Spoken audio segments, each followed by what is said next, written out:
dear son, with the name of Allah, the merciful, the beneficent. Today, uh, actually, we have the last class.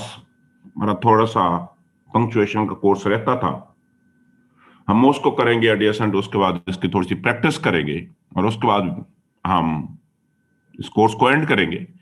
लेकिन हम इंशाल्लाह मैं कोशिश करूंगा कि वीक में एक दफा क्लास रख लिया करूंगा, ताकि आपके जो भी इश्यूज हैं हम उन इश्यूज को एड्रेस किया करेंगे। मोस्टली कोशिश मैं करूंगा सैटरडे संडे को 1 घंटे की हम क्लास रखा करेंगे। और आपके मॉक एग्जाम जो हैं, खाली मैंने इस सैटरडे को मैंने इंग्लिश ग्रामर कंपोजिशन के रखा हुआ है कि दे विल कंटिन्यू, इंशाल्लाह इनको हम कंटिन्यू रखेंगे। My dear son, this is the use of hyphen का यूजेज है। I have written a few words in the front of you. मैंने को एजुकेशन लिखा है, इसके बाद जैसे मैंने रीअपियर का वर्ड लिखा है और इसके बाद मैंने सुइसाइड का वर्ड लिखा है। मेरा पहला क्वेश्चन तो ये है कि क्या को एजुकेशन के दरमियान में, क्या रीअपियर के दरमियान में, क्या सुइसाइड के दरमियान में हैफन आनी चाहिए या नहीं आनी चाहिए?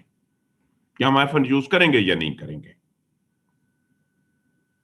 जी, आप में से कोई बताएगा मुझे? हैंड रेस करें और बताएं कि क्या को एजुकेशन के दरमियान में हैफन होती है या नहीं होती।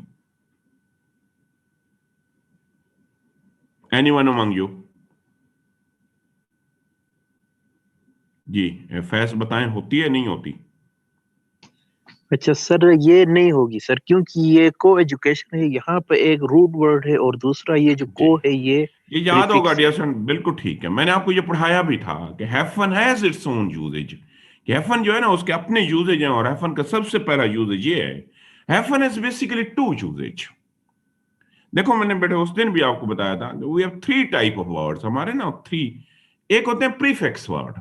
प्रीफिक्स वर्ड वो होते हैं कि एक साइड पे प्रीफिक्स होती है, लाइक को एजुकेशन, कोऑपरेशन, कोऑर्डिनेशन, या एक लफ्ज है रीअपियर, रीगेन, रीअटेम्प्ट।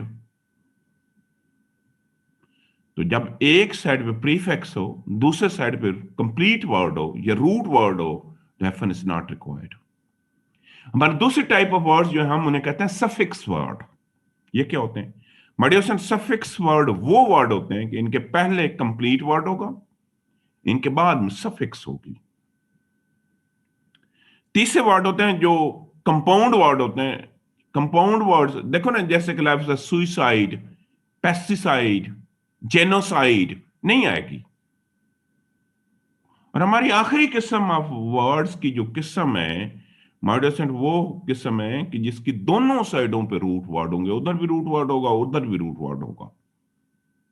जब 2 रूट वर्ड मिलेंगे, ये 2 भी हो सकते हैं, 3 भी हो सकते हैं, they will make a new word, ये एक नया लफ्ज बनाते हैं। जैसे देखे ना, सिस्टर इन लॉ, यहां 3 वर्ड रूट वर्ड है, x ray, half asleep. So this is only use, मैंने यहां पे लिख भी दिया है कि ये सिर्फ कंपाउंड वर्ड्स में यूज होता है, ये यहां पे लिख दिया है। अब दूसरा इसका जो यूजेज है ना, मैंने ये भी आपको याद होगा बताया था, और मैंने ये बताया था कि जब आप पेपर में लिख रहे हैं, जैसे पेपर में आपके पास जगह नहीं होती, पूरा लफ्ज नहीं लिख सकते ना, जब आप यहां पे एक लफ्ज लिख रहे हैं ना, जब आप इसको लिखोगे ना वर्ड को, फिर आपके पास जगह नहीं है, आधा लफ्ज आता है, तो मैंने वैसे भी मना कर दिया था आधा नहीं लिखना। अदरवाइज अगर आपने लफ्ज को ब्रेक करना है तो आप लफ्ज को वहां से ब्रेक करें वेयर इज नेचुरल सिलेबल। हम इसको सिलेबल कहते हैं, सिलेबल कहते हैं parts of word. For example एक लफ्ज है ना ऑलवेज, इसमें 2 सिलेबल है, 2 पार्ट्स हैं, ऑल अलग है और सिलेबल अलग है।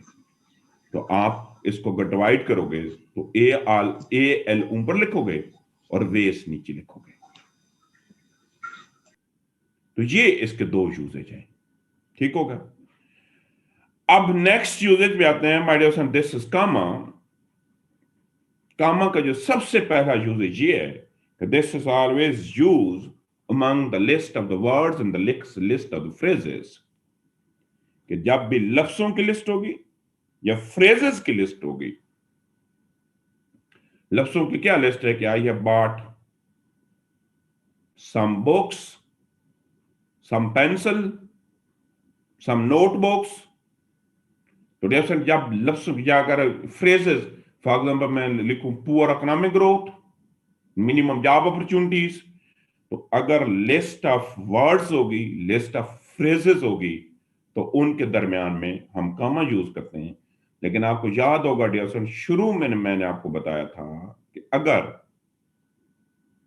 शुरू में बिल्कुल स्टार्ट में मैंने कहा अगर डियर स्टूडेंट क्लासेस की लिस्ट होगी, दो इंडिपेंडेंट क्लासेस होंगे, तो जब आप उनको मिलाएंगे तो आप वहां पे सेमी कॉलन यूज करेंगे, कॉमा यूज नहीं करेंगे। डियर स्टूडेंट इसका दूसरा यूजेज जो है ना, इसका दूसरा यूजेज होता है, ये हमेशा ईयर से पहले डेट्स में यूज होती है, साल में। और रूल के कि डेट को लिखने के दो तरीके हैं, लेकिन कामा का एक फिक्स रूल है, और कामा का रूल ये है कि comma always appear before the year. आपका कामा जो है ना वो हमेशा साल से पहले आता है, ईयर से पहले आता है। देखा ना, हम लिखा टुडे इज March 6,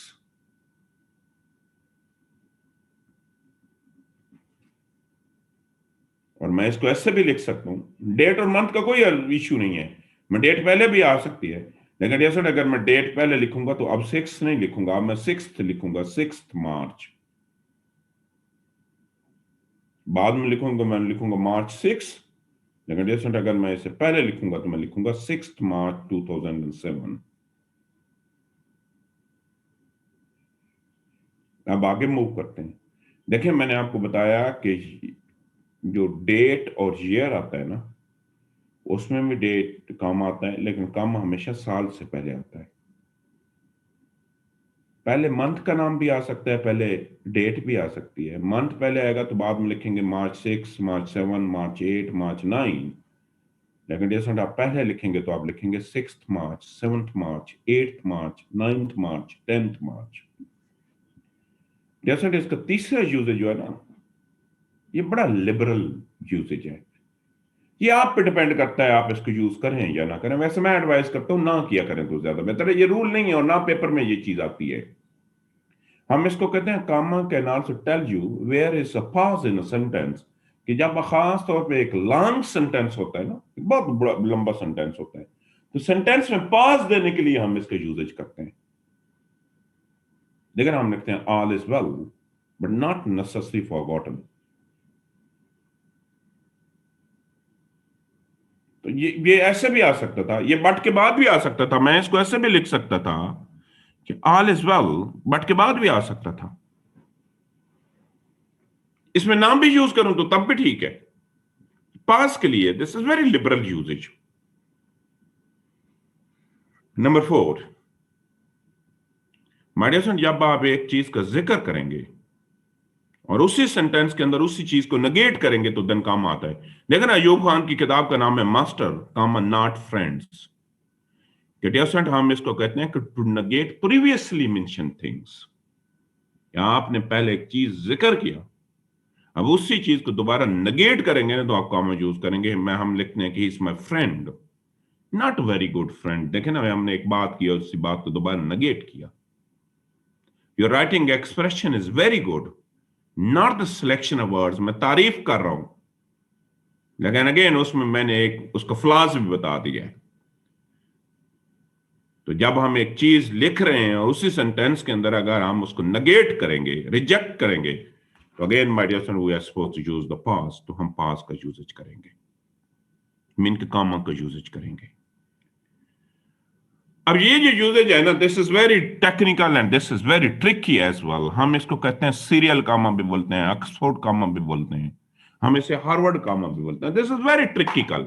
ये जो यूजेज है ना, दिस इज वेरी ट्रिकी, बड़ा ट्रिकी यूजेज है। देखो डियर स्टूडेंट, हमारे यहाँ एक कंसेप्ट है और हम ये समझते हैं कि हर एंड से पहले काम आता है, हर एंड से पहले काम नहीं आता। अब सपोज करते हैं ये एक जुमला लिखा हुआ है please bring a paper for Akbar and Ali. मुझे बताएं बेटे, इस सूरत में अगर ये जुमला पहला जुमला लिखा हुआ आपके पास हो, मैं सपोज आपको कहता हूं बीइंग अ टीचर, मैं कहता हूं कि please bring a paper for Akbar and Ali, क्या आप एक पेपर लाएंगे दोनों के लिए या दोनों के लिए अलग अलग पेपर लाएंगे? एक एक मीन क्या दोनों के लिए एक पेपर होगा? कमेंट्स में लिख दें जवाब। क्या दोनों के लिए एक ही पेपर लाएंगे या दोनों के लिए अलग अलग पेपर लाएंगे? कि जुमला है कि please bring a paper for Akbar and Ali, will you bring one paper or two paper?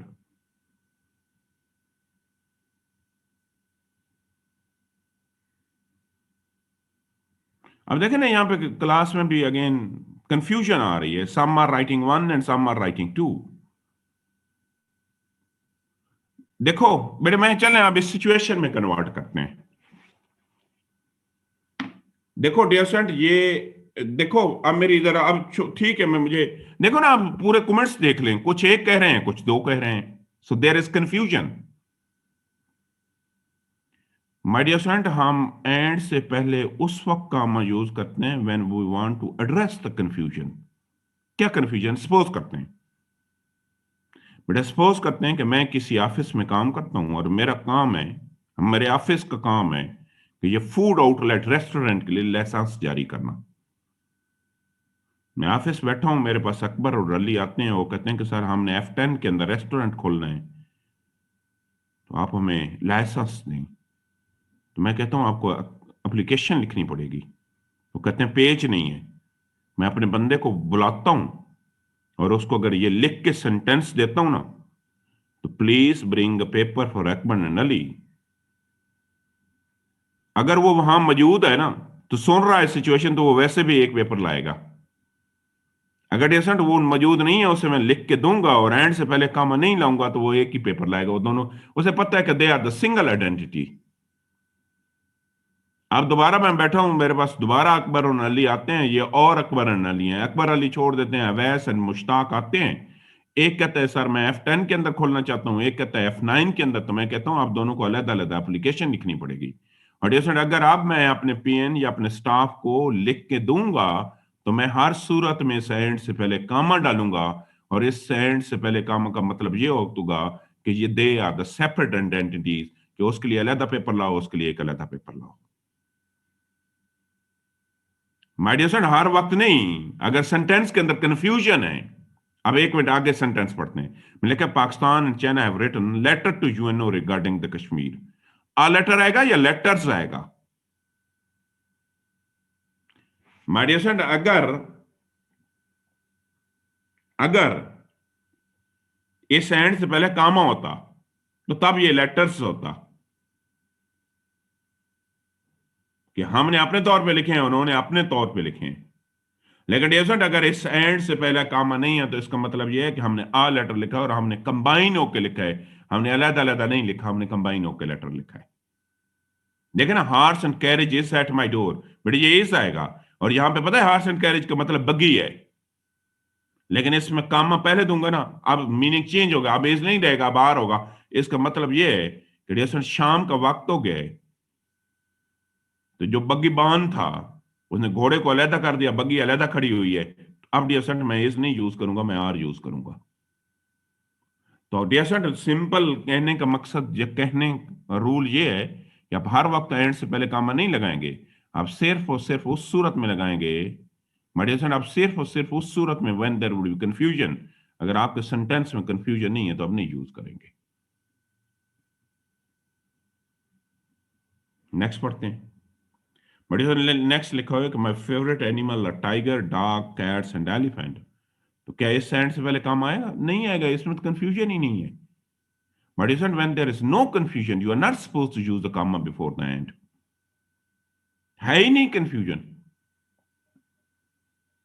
तो सीरियल और हार्वर्ड कामा वो काम होता है कि if there is some confusion in sentence, तो आप एंड से पहले कामा लगाएंगे। अदरवाइज डियर कभी भी आप एंड से पहले कामा नहीं लगा सकते।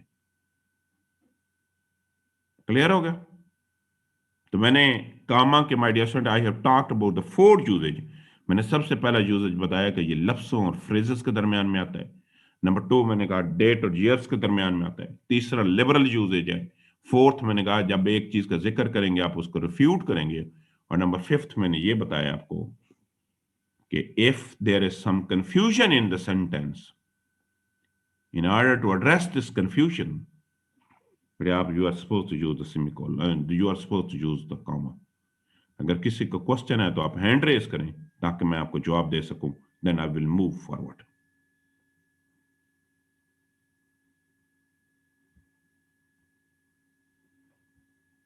अच्छा, जी बताएं अब्दुल गफार।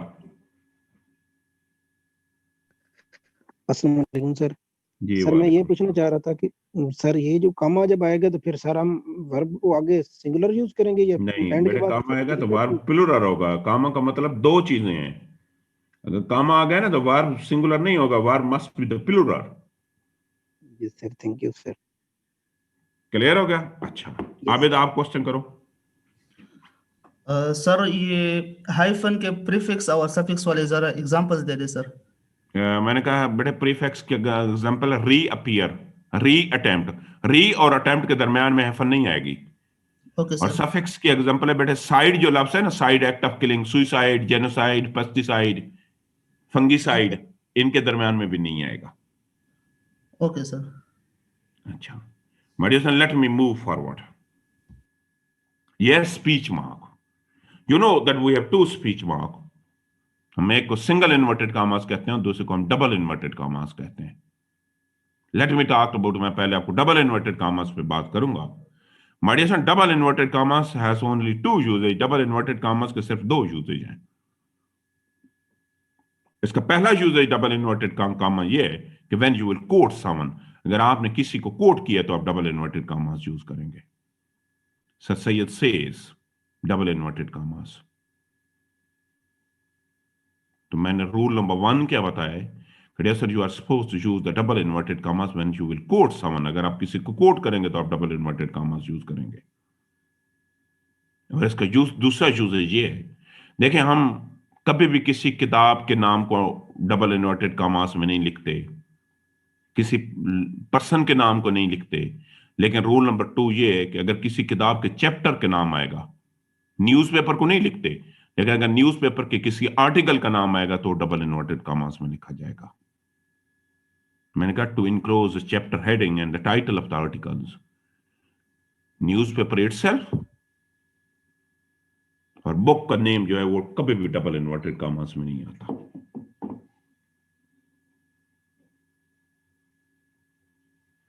ठीक हो गया? अब let me move forward. Listen, ये है single inverted commas. It has its uses as well. Single inverted commas के भी चंद यूजेज हैं और सिंगल इन्वर्टेड कॉमास का सबसे पहला यूजेज ये है तो my dear son, when there would be quotation within the quotation, आप कोटेशन देख रहे हैं और कोटेशन के अंदर एक और कोटेशन है, when there would be a quotation within the quotation, कि जब कोटेशन के अंदर एक और कोटेशन है तो अगेन आप सिंगल इन्वर्टेड कॉमास का यूजेज करेंगे। देखो ना, हमने लिखा the coach says when you said, तो देखे ना तो क्यों दोबारा सिंगल इन्वर्टेड कॉमास आता है? दूसरा इस वजह से ताकि हमें पता चल सके कि कौन सा इन्वर्टेड कॉमास कहां पे स्टार्ट हो रहा है और कहां पे एंड हो रहा है, कि कौन सा इन्वर्टेड कॉमास कहां पे स्टार्ट हो रहा है कहां पे एंड हो रहा है, तो तब अगेन हम सिंगल इन्वर्टेड कॉमास यूज करेंगे। देखा ना, the coach said when you say is again single inverted commas rather than the double inverted commas. दूसरा यूजेज क्या है, कमेडिसन when you will use the alien word. ये बड़ा कि ये यूजेज ये है कि जब आप एक जुबान के अंदर दूसरी जुबान का लफ्ज यूज करते हैं, दूसरी जुबान के अंदर अल्फाबेट्स यूज करके, और जो अभी तक लफ्ज इंग्लिश के अंदर अडॉप्ट भी नहीं है। देखो ना, अक्सर आप पढ़ते हो the word democracy has been taken from Greek word demo, और वो डेमो जो होता है ना उसके इर्द गिर्द सिंगल इन्वर्टेड कॉमास होते हैं। तो रूल क्या हुआ? इसी तरीके से जैसे अक्सर हम पढ़ते हैं the word terrorism has been taken from French word terror. या जुम्मे वाले दिन अखबार पढ़े ना, लिखा होता है इकरा मीन्स रीड, इकरा के इर्द गिर्द, या ये सिंगल इन्वर्टेड कॉमा, सिंगल नहीं होता तो ये इटैलिक्स में लिखा होता है, और कभी कभार इवन इटैलिक्स भी नहीं होता, इसका कलर जो है ना वो बड़ा डिम हुआ होता है। तो मैंने क्या बताया? मैंने कहा dear the word terrorism has been taken from the French word Greek word sorry terror. अब एक और एग्जांपल चले मैं आपको देता हूं बेटे। देखें, जब उर्दू का लफ्ज इंग्लिश में यूज करेंगे ना, इंग्लिश के अल्फाबेट्स के लिए, तो आपने अक्सर देखोगा वो या इटैलिक्स में होता है या सिंगल इन्वर्टेड कॉमास में होता है। आप तो नहीं इटैलिक्स कर सकते ना, आपको तो हर लफ्ज ही इटैलिक्स नजर आता है। मसलन आज कल की अखबार में लिखा हुआ था कि mister Asif Ali Zardari is Guru of politics. और ये लफ्ज गुरु जो था ना, इसके इर्द गिर्द सिंगल इन्वर्टेड क्यों लिखते हैं? बेटा इस वजह से लिखते हैं कि अगर कोई इंग्लिश राइटर है, नेटिव राइटर पढ़ रहा है, तो वो इस गुरु का अगर उसको मतलब नहीं आता ना, और सिंगल इन्वर्टेड कामा, तो इसका मतलब है उसको डिक्शनरी में तलाश करने की कोई जरूरत नहीं है, डिक्शनरी में ये लफ्ज एग्जिस्ट ही नहीं करता। जब मैं 2 दिन पहले ही पढ़ रहा था, वो लिखा हुआ था पेंडित ऑफ पॉलिटिक्स सेज, पेंडित। तो हम जब एक जुबान का, ये अक्सर बेसिकली अरेबिक के वर्ड इंग्लिश में यूज होते हैं, जुम्मे वाले दिन, ठीक है। बड़े अक्सर लफ्ज यूज होता है नमाज, नमाज होगा तो सिंगल इन्वर्टेड कामाज होंगे, अगर प्रेयर होगा तो नहीं होगा, क्योंकि प्रेयर तो इंग्लिश का लफ्ज है ना। तो नमाज के इर्द गिर्द सिंगल इन्वर्टेड कामाज का मतलब ये है कि ये इंग्लिश का लफ्ज नहीं है, ये किसी और जुबान का लफ्ज है। और इसका एक तीसरा यूजेज भी है, there is a third uses as well, वो अलाउ नहीं है आपको, ये अखबार वाले जरूर करते हैं। वो ये है कि बड़े अगर किसी लफ्ज को उसके रियल नहीं, हिडन मीनिंग में तंजन यूज किया जाए ना, तो तब सिंगल इन्वर्टेड कामास यूज किया जाता है। फॉर एग्जांपल, पिछले दिनों लिखा हुआ था कि mister Imran Khan, the prime minister of Pakistan, has great expertise, और उस ग्रेट एक्सपर्टीज सिंगल इन्वर्टेड कामास में था।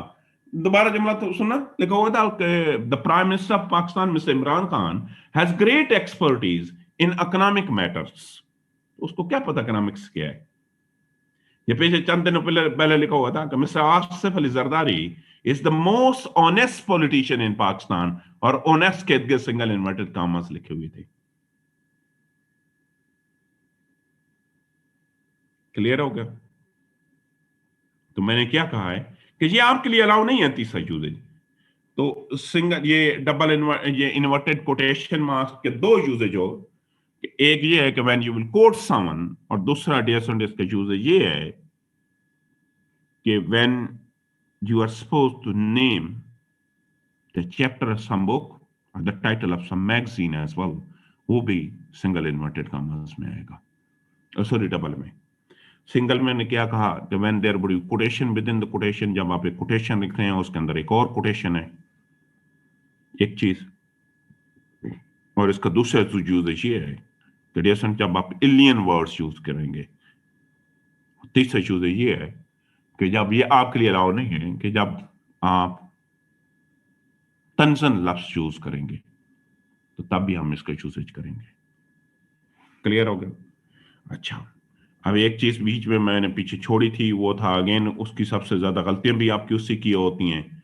मैंने आपको ये छोड़े थे यूज ऑफ कैपिटल लेटर, कि कब आपने कैपिटल लेटर लिखना है और कब आपने स्मॉल लेटर लिखना है।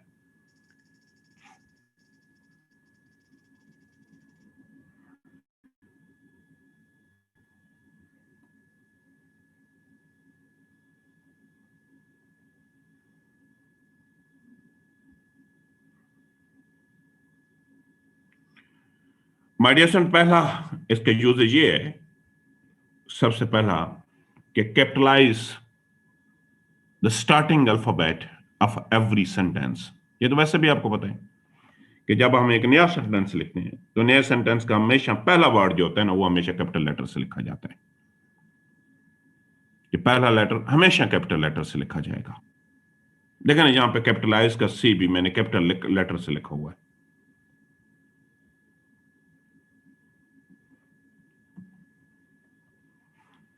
रूल नंबर 2 आपको याद होगा, मैंने आपको पढ़ाया था। मैंने कहा जब भी आप टाइटल लिखते हैं, जब भी आप हेडिंग लिखते हैं, जब भी आप सब हेडिंग्स लिखते हैं, उनके तमाम के तमाम कीवर्ड्स जो है वो कैपिटल लेटर से लिखे जाते हैं। एक्सेप्ट, हम आर्टिकल नहीं लिखते, प्रीपोजिशन नहीं लिखते, हेल्पिंग वर्ब नहीं लिखते, कंजंक्शन नहीं लिखते।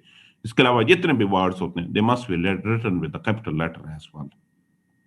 लेकिन Pakistan is rich in resources, Pakistan का पी कैपिटल वैसे भी रिच का आर किया, रिसोर्सेज का आर किया।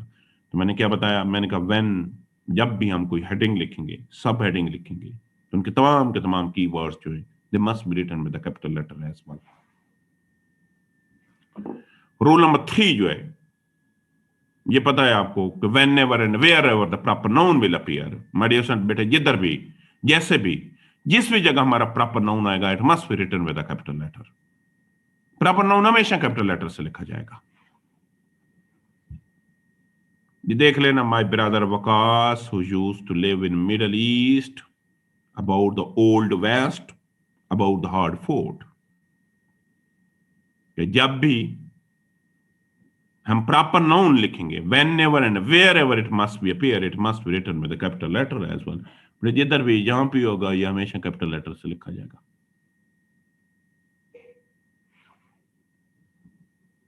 लेकिन आपको पता है कि वही चंद एक प्रॉपर नाउन भी ऐसे हैं जो कि हमेशा कभी भी कैपिटल लेटर से नहीं लिखे जाते। आपने शायद पहली दफा सुना होगा कि we have some proper noun, कि हमारे पास चंद एक प्रॉपर नाउन भी हैं, दे मस्ट बी रिटन, वो हमेशा स्मॉल लेटर से लिखे जाते हैं और कभी भी कैपिटल से नहीं लिखे जाते। आप एक जुमला लिखें, आप लिखें I have bought an apple from the market, I have bought an apple, some bananas and some orange from the market. मुझे बताएं आपने एप्पल, बनाना, ऑरेंज ये स्मॉल लेटर से लिखे हैं कैपिटल से? आपने यकीनी बात है स्मॉल लेटर से लिखे होंगे। हालांकि they all are proper noun बेटे, ये तो तमाम के तमाम प्रॉपर नाउन है, ये कॉमन नाउन है ही नहीं, तो क्यों लिखे हैं फिर? So basically we have some common noun, हमारे पास चंद एक नाउन ऐसे हैं, हालांकि वो प्रॉपर नाउन है, लेकिन वो सारे के सारे नाउन जो है स्मॉल लेटर से लिखे जाते हैं, हम उन्हें कभी भी कैपिटल लेटर से नहीं लिखते। और वो कौन से हैं? हालांकि ये सारे के सारे प्रॉपर नाउन है। देखे ना, इसमें सबसे पहली चीज जो आती है name of direction south west, name of colours proper noun है, name of seasons, name of heavenly bodies like star earth proper noun है सारे, name of vegetable and name of fruits they must be written with a small letter, हालांकि ये proper noun है।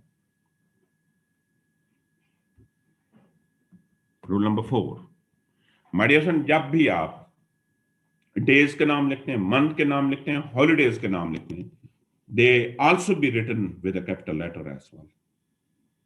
Capitalize the name of days of the week, days of the month, and the holidays as well.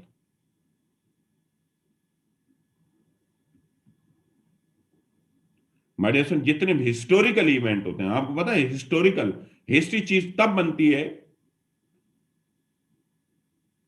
History तब बनती है, sorry कोई चीज जब historical बनती है तो तब ऑटोमेटिकली प्रॉपर नाउन भी हो जाती है।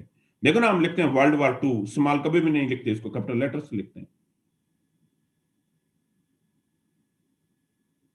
सो capitalise the name of historical event, जितने भी हमारे हिस्टोरिकल इवेंट हैं ये भी हमेशा प्रॉपर नाउन से लिखे जाते हैं, कभी भी स्मॉल और किसी नाउन से नहीं लिखे जाएंगे।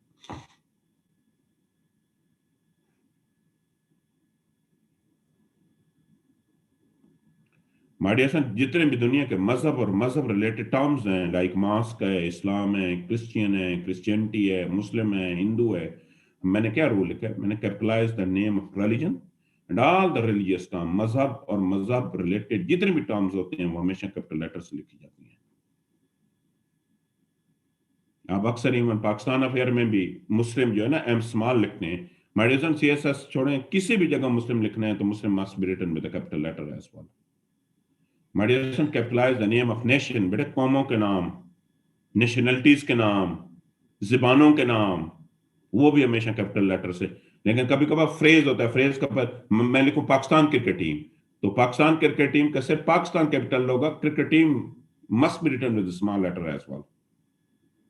देखना, Somalia, Swedish, English, Irish stew, Japanese maple, Jews harp, French horn, मैंने capitalise the name of nation, nationalities, language, and word based on such words as well.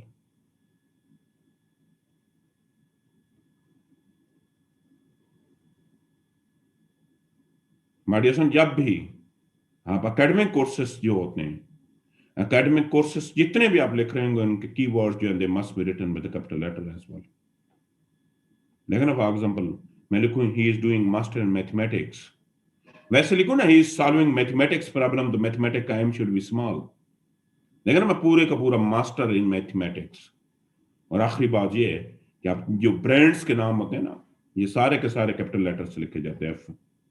Ford हो गया, एक्सफोर्ड हो गया, सुजुकी हो गया, कि जितने भी ब्रांड्स के नाम होंगे they must be written with capital letter as well. तमाम के तमाम ब्रांड्स के नाम कैपिटल लेटर से लिखे जाएंगे।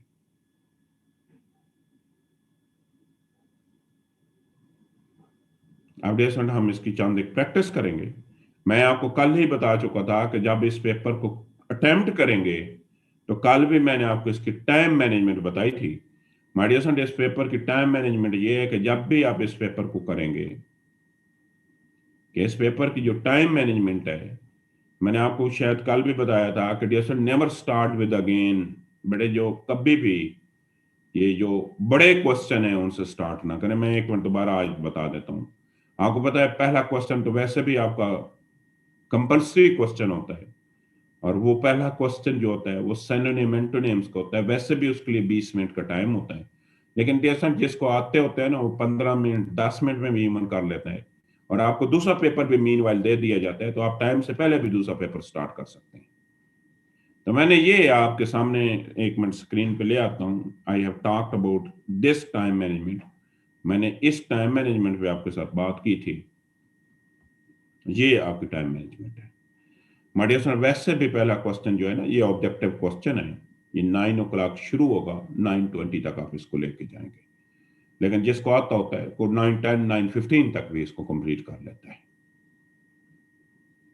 उसके बाद डियर स्टूडेंट वैसे टेक्निकली तो पेपर को क्वेश्चन नंबर 2 प्रेस ही होता है, but you are not suppose to attempt the precis. आप क्वेश्चन पे भी मीन के आंसर शीट पे भी लिखेंगे क्वेश्चन नंबर 4, और नीचे कोई जरूरत नहीं पूरे के पूरे रिपीट करने की, सिंपल लिखें स्टेटमेंट का आंसर। अब पहले अगेन आपको सेकंड क्वेश्चन हमेशा करेक्शन और नरेशन करना चाहिए। इन पे हार्डली 20 मिनट लगते हैं। मैं कहता हूं 20 मिनट भी नहीं लगते, कम टाइम लगता है। अब लेकिन एक चीज का ख्याल रखना है, फॉर एग्जाम्पल करेक्शन में नंबर 1 आता है, नंबर 2 नहीं आता, नंबर 2 को स्किप करना चाह रहे हैं, नंबर 3 करना चाह रहे हैं, तो इसको नंबर भी आप नंबर 3 देंगे। और ये नहीं करना कि ऊपर इनकरेक्ट लिखो नीचे करेक्शन लिखो, सिंपल आंसर्स लिखो। इसी तरीके से नंबर 4 नहीं आता, नंबर 5 आता है, तो उसका नंबर जो लिखोगे वो भी नंबर 5 लिखोगे। तो इसमें हार्डली 20 मिनट्स लगेंगे। इसके बाद जो है बेटा नेक्स्ट जो है अगेन नेक्स्ट क्वेश्चन जो है ये पेयर ऑफ वर्ड्स और ईडियम का क्वेश्चन है। इसमें भी हार्डली अगेन आपके लेस देन 20 मिनट्स लगेंगे मेरे ख्याल में। नेक्स्ट क्वेश्चन जो होता है डियर वो फिल इन द ब्लैंक्स होता है। कभी प्रीपोजिशन होती है, कभी एनालॉजी होता है, कभी टेंसेस होते हैं। इसके लिए मैंने आपको 10 मिनट दिए, लगता भी 10 मिनट है। थर्ड लास्ट क्वेश्चन जो है ना वहां आपको ट्रांसलेशन करेंगे। मैंने वैसे आपको 25 मिनट्स लिखे हैं, 20 मिनट्स में भी हो जाता है। सेकंड लास्ट क्वेश्चन जो है ना ये रीडिंग कम्प्रीहेंशन है, इसके लिए मैंने आपको 40 मिनट्स दिए हैं। और आखिरी क्वेश्चन जो है dear this is precis writing, आखिरी करना है। वैसे यहां पे प्रेसी राइटिंग के लिए आपके पास जो टाइम बचा है ना, आपके पास टाइम बचा है 50 मिनट। वैसे मेरे ख्याल में और भी ऊपर वाले क्वेश्चन में कम टाइम लगता है कि ये जो पेपर है ना इंग्लिश ग्रामर एंड कंपोजिशन का, ये वो पेपर है जिसके अंदर आपका टाइम बच जाता है। टाइम एक्सीड कभी भी इसमें नहीं होता, इसमें तो टाइम बच जाता है, मीन के टाइम से पहले लोग अटेम्प्ट कर लेते हैं। और मैं एक चीज बता दूं बेटे, जो ईयर 2021 है ना, इसमें ऐसे नहीं फेल होना, इसमें फेल इंग्लिश ग्रामर कंपोजिशन होती है।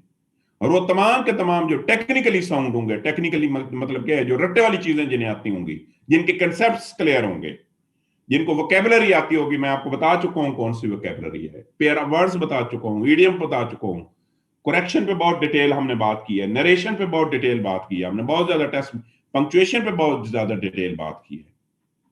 आज मैं एक्सरसाइज भी आपको एक भेजूंगा, आप पिछले पेपर को अटेम्प्ट करें, अभी हम अटेम्प्ट भी करेंगे। अब आपके जितने चंद क्वेश्चंस हैं ना, चाहे ऐसे रिलेटेड हैं चाहे इससे रिलेटेड हैं, पहले आप क्वेश्चन कर लें, देन अगेन मैं इसकी 1-2 एक्सरसाइज करेंगे हम पंक्चुएशन की। आप एंड रेज करें मैं आपको आंसर्स देता हूं।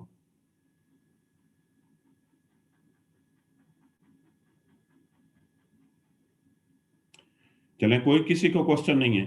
डियर स्टूडेंट, आप मैं एकेडमी में डेली बेसिस पे अवेलेबल होता हूं, तो आप एकेडमी में भी आ सकते हैं, ठीक है।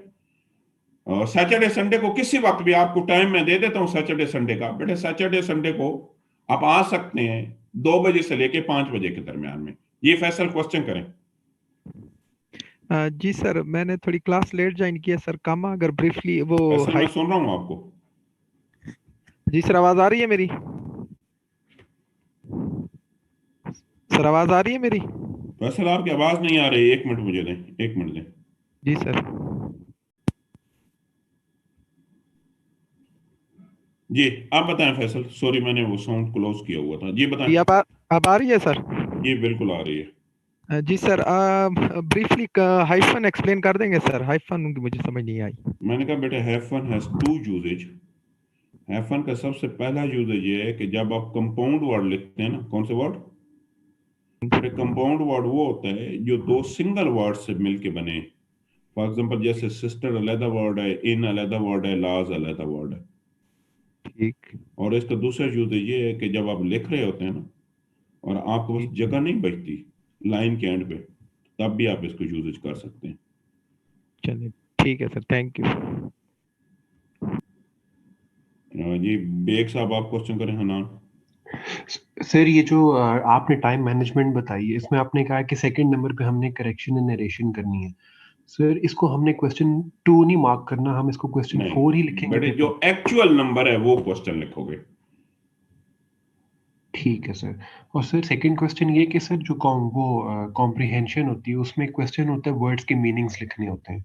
हम्म। सर वो वर्ड की मीनिंग हमें उस वर्ड का एक्चुअल मीनिंग लिखना होता है या उस पैराग्राफ के कॉन्टेक्स्ट में जो जी मीनिंग बन बेटे, रहा होता उस है? पैराग्राफ के कंटेक्स्ट में। और आपको पता है सिनोनिम नहीं लिखना होता, उसको एक्सप्लेन करना होता है। सिनोनिम मुश्किल लिखना होता है, एक्सप्लेन करना आसान काम होता है।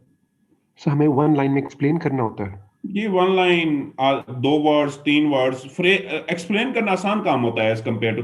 अगर बेटे आपको सिनोनिम आता है तो लिख लो, लेकिन सिनोनिम होता नहीं है, मोस्टली आते नहीं होते, तो आप उसको एक्सप्लेन करेंगे और उस कंटेक्स्ट में, जिस कंटेक्स्ट में उसको यूजेज किया गया। ठीक है सर। सर थर्ड क्वेश्चन ये कि सर जो आपने अभी ऐसे नंबर 1 हमें चेक करके भेजा था, सर आपका स्टैंडर्ड आपने एफपीएससी स्टैंडर्ड रखा था या उससे भी मुश्किल आपका स्टैंडर्ड था? मैंने 100% एफपीएससी का स्टैंडर्ड रखा था। ठीक है सर। और सर लास्ट क्वेश्चन ये कि सर वो कल व्हाट्सएप ग्रुप में जो पोस्ट हुआ था कि ऐसे की डायमेंशंस, आप वो काइंडली डिस्कस कर दें। बेटे ऐसे के डायमेंशन ऑलरेडी हम क्लास में डिस्कस कर चुके हैं। मैं दोबारा एक दफा आज बता देता हूँ, ठीक है? ठीक है, थैंक यू सर। मैं दोबारा बता देता हूँ, ठीक है? फैज आप बताओ, फैज नाजिम। सर अभी हमने वो पंक्चुएशन में कैपिटलाइज के जो रूल्स थे उसमें से एक रूल पढ़ी थी सर। वो था कि एकेडमिक डिग्री को हम कैपिटल लेटर में लिखेंगे। वहाँ पे हमने एक एग्जांपल देखी थी, masters degree, masters in mathematics. तो वहाँ पे हम मास्टर्स भी कैपिटल में लिखेंगे या मास्टर्स स्मॉल में लिखेंगे सर बेटे वहाँ पे? मास्टर भी, क्योंकि ये पूरे का पूरा फ्रेज है ना, मास्टर भी कैपिटल लिखेंगे। ठीक है सर। ठीक है, मास्टर और ये दोनों कैपिटल में लिखेंगे।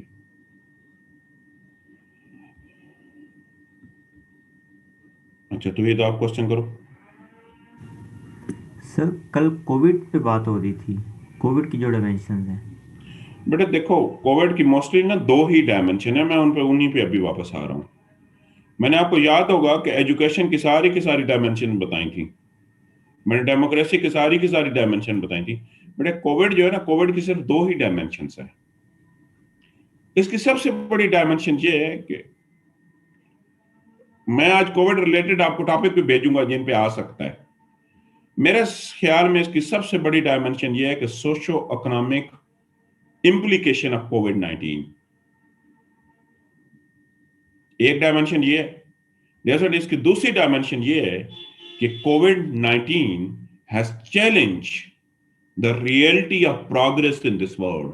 कि हम जो समझ रहे थे ना हम दुनिया में बहुत तरक्की कर गए हैं, उसने हमारी रियलिटी जो है ना कि हमने कितनी तरक्की की है उसको चैलेंज कर दिया है। तीसरी इसकी डायमेंशन ये है, the world must work on non traditional threads. कि दुनिया जो है ना, जो ट्रेडिशनल ट्रेडिशनल तो यही है एक दूसरे के साथ वार। वो कहते हैं कि दुनिया को जो नॉन ट्रेडिशनल, जैसे कि ये कोविड आ गया है, इनके लिए रेडी होना चाहिए। तो ये 3 डायमेंशन है जिस पे आप काम करें।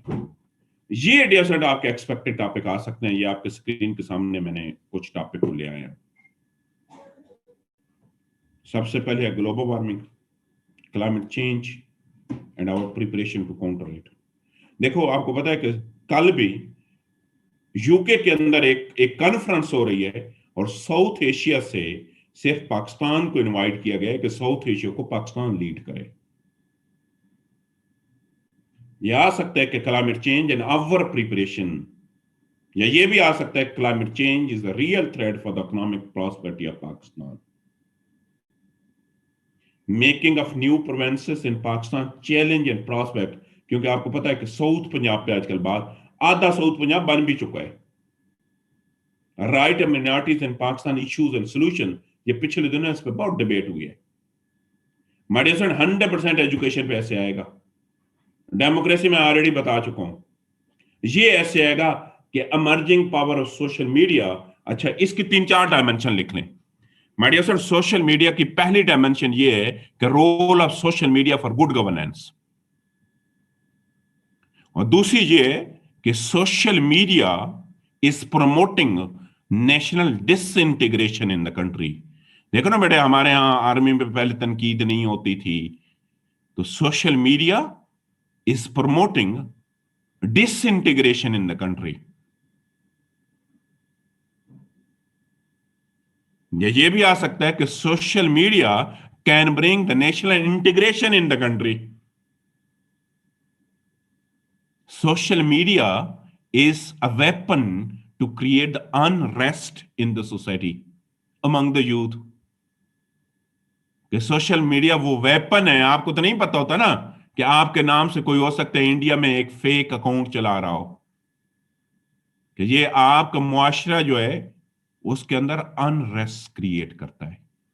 ये जरूर आएगा 3 डायमेंशन कि social media good governance, social media disintegration, social media is creating unrest in the society, unrest among the youth. My dear friends, ये 100% ऐसे आएगा कि image of Islam in West and responsibilities of Muslim उम्मा। ये आपने देखे France में, और कल भी फ्रांस के अंदर आपने देखे कुछ बम ब्लास्ट हुई हैं, और पाकिस्तान गवर्नमेंट का कल भी आपने स्टेटमेंट पढ़ी होगी कि Pakistan is thinking to consult the other Muslim countries to boycott, diplomatic boycott of France. My dear son, शायद वाटर पे तो नहीं आएगा, वाटर इशू नहीं है, ये बेशक छोड़ दें। Critical analysis of United nation क्यों आएगा, लाजमी आएगा। और आपको पता है क्या, WHO पे आएगा। आप देखें बेटे, WHO पे यूएस ऑब्जेक्शन रेज कर रहा था, वो कह रहा था कि ये चाइना की साइड ले रहे हैं। ये आएगा कि United Nation has failed to protect the human being from untraditional threat of कोविड-19। ये ऐसे जरूर आएगा, अर्बनाइजेशन एंड इट्स हैजर्ड्स लाजमी आएगा। देखो ना, कराची के अंदर मिनी फ्लड आता है, लाहौर के अंदर स्मोक होती है, इस्लामाबाद के अंदर क्राइम्स बढ़ रहे हैं, तो ये बड़ा रिकमेंडेड ऐसे है कि अर्बनाइजेशन एंड हैजर्ड्स। ये भी बड़ा जरूरी है कि accountability reduce corruption and this bring to peace, stability and prosperity.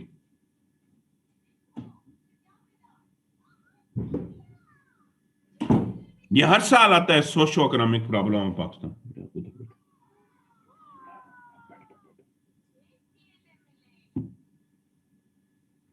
Clear हो गया? इसके बाद जो नेक्स्ट है वो जेंडर इक्वलिटी पे आ सकता है। इससे भी ज्यादा ये आएगा deglobalisation and impacts on most modern world. अब देखो ना, ब्रेक्सिट हो गया, पॉपुलिज्म, नेशनलिज्म। देखे ना, जब कोविड-19 आया तो तमाम के तमाम ममालिक ने अपने बॉर्डर जो थे उनको प्रोटेक्ट कर लिया था। ये artificial intelligence blessing and curse. आपको पता है ईरान के अंदर पिछले दिनों एक साइंटिस्ट किल हुआ है या असैसिनेटेड हुआ है, और उसमें जो कह रहे हैं कि आर्टिफिशियल इंटेलिजेंस का यूज किया गया है। Youth population, is it a dividend और boom? Primary health care and poverty are the 2 main reason. और कोविड की डायमेंशंस मैंने बता दी हैं आपको, और ऑनलाइन एजुकेशन।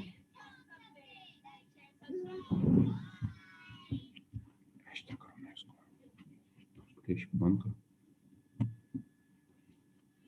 ये डायमेंशन है ऑडियंस, इसको और मैं कोविड की जितनी भी डायमेंशन है ना, आज आपके इस्लामोफोबिया, कोविड-19, ये कुछ टॉपिक आज मैं आपको भेजूंगा। ये फहीम बताएं। सर मैंने पूछना था एसएनसी के बारे में कि वो एक्सपेक्टेड है। क्या चीज? SNC single national curriculum. यार वो है तो सही, लेकिन बेटे उस पे लिटरेचर अवेलेबल नहीं है, बिल्कुल ही नहीं है। आप देख लो, है लिटरेचर अवेलेबल? सर कुछ एनालिसिस है, बहुत कुछ कम राइटर है ही नहीं, है ही नहीं। मार्केट देख लें बेटे आप, कुछ सिर्फ ये आएगा क्या, ये क्या कहते हैं, वो एक नेशनल करिकुलम एक्टिविटीज वालों की कुछ थोड़ा बहुत लिटरेचर आएगा, और एक नेशनल एजुकेशन फ्रेमवर्क 2019 का है, उसमें आएगा। एक्सपेक्टेड है, लेकिन अवॉइड करें इससे। Okay sir. और सर आपने अभी बात की है कि 2021 में एसे का इतना नहीं है, कंपोजिशन का ज्यादा मुश्किल पेपर होगा। बेटे उसकी रीजन ये है कि सीएसएस का एक ट्रेंड चलता है कि एक साल वो एसे में ज्यादा लोग फेल करते हैं, एक साल कंपोजिशन में ज्यादा फेल करते हैं, और पिछले 2 सालों से एसे में फेल कर रहे हैं, कंपोजिशन में बड़े कम लोग। इस दफा तो बेटे यकीन जाने कंपोजिशन उन लोगों की पास हो गई है जिन्हें कुछ भी नहीं आता। अच्छा सर, ये ट्रेंड के लिहाज से मैंने देखा था कि जो ऑड नंबर में एसेज आ रहे हैं 2019, 2017 और अब जो 2021 है, तो उसमें एसेज मुश्किल, टॉपिक्स मुश्किल आ रहे हैं। नहीं बेटे, इस चीज से नहीं। आप 2015 में देख लें तो 15 में बहुत आसान टॉपिक आए थे, इससे इसका कोई रिलेशन नहीं है बेटे। 2019 में तो यार आसान टॉपिक आए थे, कौन सा मुश्किल आया था? 2019 में तो बहुत आसान टॉपिक आए थे। मजा आया था higher education, ill and remedies, global warming causes and consequences. 19 में तो आसान टॉपिक आए थे। ठीक है सर, ओके सर। ये सादा आप बताओ।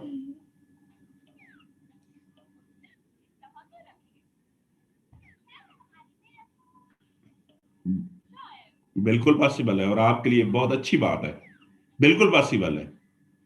देखो ना बेटे, आज अपने साथ आप सिलेबस देखो, सिलेबस देखोगे तो वहां लिखा हुआ है कि you are suppose to write, the examiner may ask you to write 1 or 2 essays, और इंडियन सिविल सर्विस में हमेशा 2 आते हैं।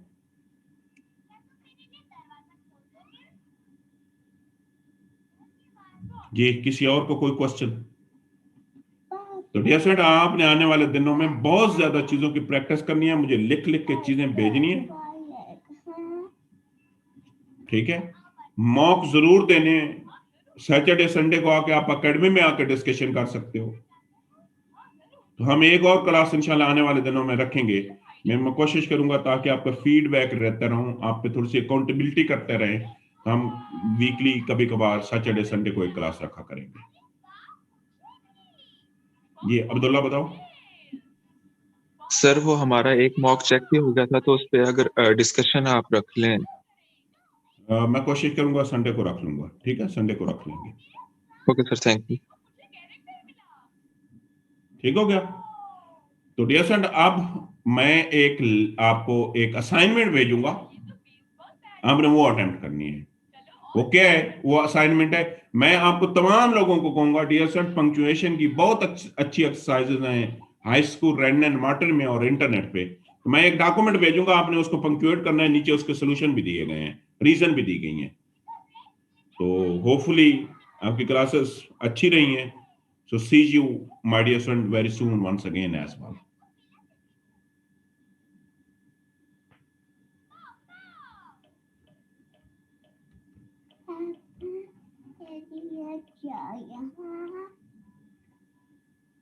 ठीक है बेटा।